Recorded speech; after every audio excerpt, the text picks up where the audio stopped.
All right, well, we do have another debate happening tonight. Yes, it is a little bit surprising they're doing all of these debates. And when this debate was first announced, I was very excited. I'm a fan of debates. There were a lot of people that were saying it doesn't matter. Trump's up by 40 points. What's the point? But guys, debates are entertaining. The issue with this debate, though, that is hosted by CNN, it will only feature Nikki Haley and Ron DeSantis, two people, everyone else, including Vivek Ramasawamy, not qualifying for this debate, which is curious considering when you have a debate that features a primary or a caucus, normally you would expect at least four, maybe even five or six people there. We have said that when debates get overcrowded, they are bad, but you would figure at least three or four people would be on the stage. But because of these CNN requirements, Vivek Ramasawamy not allowed to be up there. And I do think this was, I don't know if it was done on purpose, but there is a clear indicator that they really don't want Ramasawamy. I'm sure CNN doesn't want Ramasawamy up there. He's very lethal. It's like he's spreading Trump's message while Trump doesn't even have to be up there. CNN doesn't like that, so they're basically banning him from the debate. The requirements were you had to have 10% in Iowa in different polls, which is just very strange considering normally with a primary, 10% is a pretty tough number for some candidates to reach, and you end up with a stage like this just featuring two people, and I would expect Nikki Haley to completely take over the debate tonight because she's just going to have so much airtime, and she's really going to be propped up. DeSantis seemingly falling off. There's rumors he might drop out. I touched on that yesterday. The interesting thing with DeSantis maybe shifting a little bit and actually endorsing Trump if he drops out. Probably not after Iowa, probably not even after New Hampshire, but Super Tuesday I would expect DeSantis to drop out, and possibly the early indicator is actually endorse Trump. It makes sense if you are DeSantis, get back on MAGA's good side. And also Trump, the heavy favorite to be the nominee. I mean, at this point with Trump, you've got high up Republican senators endorsing him, and it's not because they really want to endorse him. He's just up by so much, they all have to fall in line. And we haven't even had a single caucus or primary, but CNN with these weird requirements, you would think if you want the most views and you're CNN, you would have Ramasawamy up there. Certainly there's a lot less motivation for me and many people to watch this debate when it comes to DeSantis and Nikki Haley. DeSantis has kind of flopped in terms of his debate style, and Nikki Haley definitely more of an establishment Republican, obsessed with war. It's just someone I'm really not interested in. I like DeSantis a little bit more than her personally, but either way, that's probably not a debate it's just not interesting. Two people debating. I mean, listen, when it's the presidential debates, you can understand, but to have a primary debate, this is another weird thing. This is a primary debate before we've even had the first caucus or primary, and there's only two people up there? How does that make sense? So it's very clear to me that CNN has manipulated these numbers to make sure Ramasawamy doesn't get up there, and it's tough. Ramasawamy is trying to pivot, saying, oh, the debate's going to get no views, but you would really, especially less than a week before the election, want to get on national TV against the other candidates and really try and debate them. But, I mean, Ramasawamy is a crazy workhorse. You got to give him credit going out to all these places. You see the things on X, on Twitter, in the snow. He's definitely, like, if there was one person I could pick, not talking about anything else to be the next president, it would be Ramasawamy. The only issue I would have with Ramasawamy is just how young he is. I think, another 10 years of seasoning would really do him well. I like a younger president, but when you're talking about 38, that's really borderline. Personally, I think the perfect time to be president, 48 to 56. You get, the two terms, 8 years, 48 to 56, you're in your prime. You've got more life experience. Ramasawamy coming at this a little younger at 38, but just in general, the dude is just extremely impressive. The way he's able to articulate himself, the amount of events he does, the amount of shows he goes on. So, I mean, listen, when it comes to, I do think he'll do a little bit better than the polls say. I mean, you would expect it based on the amount of events he's gone to, but let's take a look at the recent poll. This coming out today, this morning. Trump up by 34, Nikki Haley 18. Yeah, I think Nikki Haley's going to come in second place, and there's going to be pressure on DeSantis to drop out. Well, I guess DeSantis also has 18 in Iowa.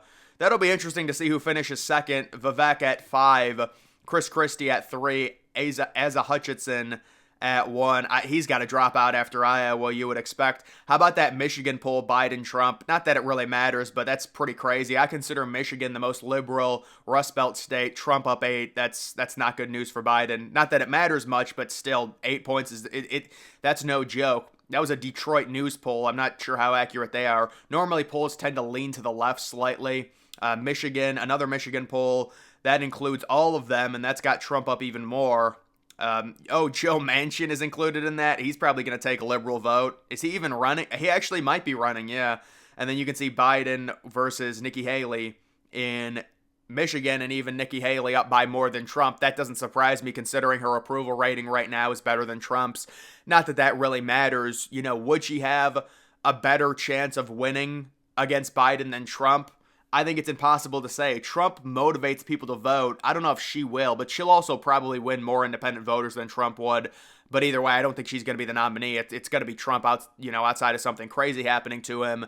And if something does happen, I would say Nikki Haley would be the favorite, with possibly Ramasawamy getting an endorsement from Trump, which would make things very interesting. But just when it comes to these debates, very disappointing and very sad. What are we doing? We're not even at a primary or a caucus, and there's only 2 people on the stage. I understand they technically invited Trump, but they knew that Trump wasn't going to come. I mean, he hasn't been to any of the debates. Why would he go to this one? He's up by 30 points in all these polls. And at this point, the strategy for Trump, personally, I think every candidate should go to the debates. But if there's a loophole to where you just don't have to go, why would you go to one of these debates, risk messing up or risk a viral moment where you're already up by 35 points? Say you don't go to a debate. Oh, what does my lead go from 35 to 34? The risk-reward ratio just isn't there for someone like Trump in terms of these debates. And then I'm just going to talk about a few other things that I find mildly interesting. How about Elon Musk versus Mark Cuban? But Elon Musk has had a tough time with Marks. First it was Zuckerberg, now it's Cuban. But if I'm reading this right, is Mark Cuban seriously trying to pull the whole I have white guilt? I feel so... The dude's a billionaire. You can't do that, man. Come on. And then Elon... This is the thing that I screenshotted. Elon Musk, because they're talking about diversity, and Elon Musk says, well, there's not a lot of diversity in the NBA. When should we expect to see a short, white, Asian woman on the Mavs? And Mark Cuban links that he would give Brittany Griner a chance. Well, then do it. You're the owner, man. I mean, I don't know if that was a joke, or I would imagine if he's actually playing this, oh, we need diversity, we need all of it. He's being serious. He's like trying to come back at Elon Musk, see, I'm going to give women a chance, and then good, put one on a roster. That's just such a ridiculous response. And then oh my God. I'm sure a lot of you guys know maybe a little bit about the Ray Epps story. All I can say, it's just crazy. It's just crazy. I'm not even going to discuss. Ray Epps, is this the final charges for him? Has been officially sentenced to 1 year probation, $500, and 100 hours of community service. And I'm guessing the only reason that's even happening is because people found videos of Ray Epps and they said, hey, there's people that got charged way more severely. We're talking multiple years in prison for doing 1/10 of what Ray Epps did, to where Ray Epps, who, listen, I'm not going to get into it, but the idea that you're going to tell people the night before he was saying on January 5th, we need to go into the Capitol, and there's people around him on January 5th of 2021 calling him a Fed. Not even before any of this went viral, no conspiracy. The dude on January 5th, before January 6th even happens, says, we need to go into the Capitol, and the surrounding people are like, oh, you're a Fed. This is the most crazy... And then they weren't going to charge him. People find out about these videos. They're like, what's going on? And I think they were forced to all right, we got to charge him with something, make this look real. Yeah, that's what I think happened there. But that's just a crazy situation. And then I was looking at other polls, the New Hampshire. So New Hampshire's a week after Iowa. And you can see, here it is, Nikki Haley. Oh my goodness. She's only 7 points behind Trump. The media is going to make a huge deal about New Hampshire, guys. We'll see what happens in Iowa, but this is how they're going to swing it. let's say Nikki Haley beats DeSantis, maybe gets 20 or 21% of the vote.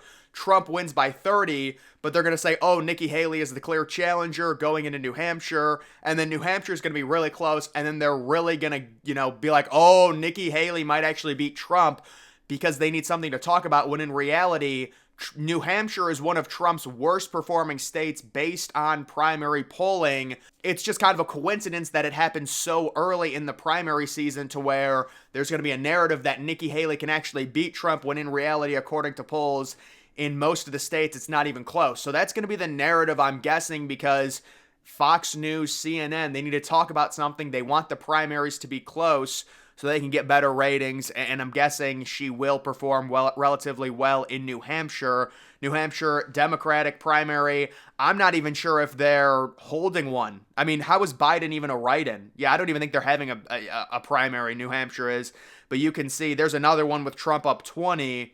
So, it'll be interesting to see what happens in New Hampshire. And then Nevada, I mean, Trump up 65 in Nevada. How do you even... Oh, was Nikki Haley not even in that poll? She's not even on there. Chris Christie's beating Nikki Haley in Nevada. But either way, guys, that is going to do it for this video. Make sure you follow me on X. Link to that's always in the description.